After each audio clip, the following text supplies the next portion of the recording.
Good afternoon, everyone. My name is Gayatri Sanjay Kumar from BIT. Today, I will present PPT on the topic of OFDM, that is orthogonal frequency division multiplexing. So, let's start.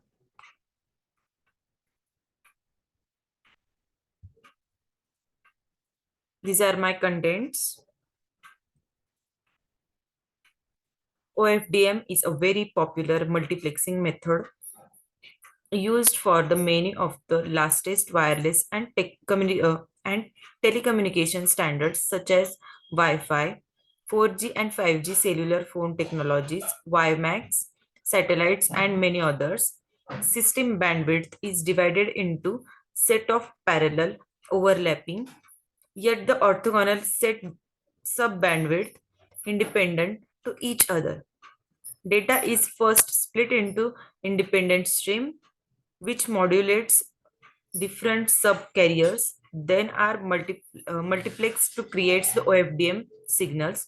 OFDM is special case of OFDM significantly improves the practical efficiency, avoid the need of steps bands pass through the filters, avoid the need of bank of the oscillator since can be implemented digitally. First, let's compare the FDM and OFDM in general. FDM is allow multiple users to share one link by the dividing available bandwidth into different non-overlapping subchannels. A guard band, these guard bands, a guard band is narrow frequency range is inserted between the adjacent subchannels so that the different signals travel separately and simultaneously without interfacing with each others in FDM. In OFDM, on the other hand, those subchannels are closely spread. Not only these no guard bands between them, but actually they are overlapped. We can see that here. We can see that with the same available bandwidth, OFDM would allow more data transmissions than FDM. But how does FDM prevents interfaces while multiple subchannels overlap to each other? Let's look for within the examples. Suppose we have three different signals to send over one shared channels of OFDM.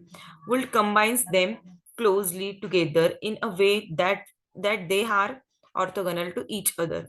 Orthogonal. The word orthogonal means that two or more multiple objects act independently. In this case, any neighbor signals in OFDM operates dependence on without dependence or interference with the another.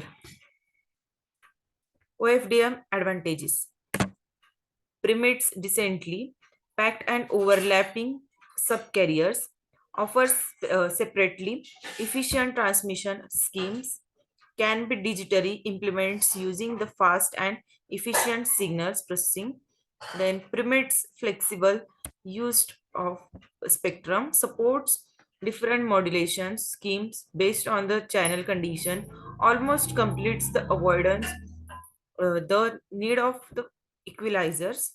Then disadvantages of OFDM: high prepper, then frequency offsets and time offsets. Conclusion: hence the synchronization is necessary in OFDM because of minimizes the performance durations.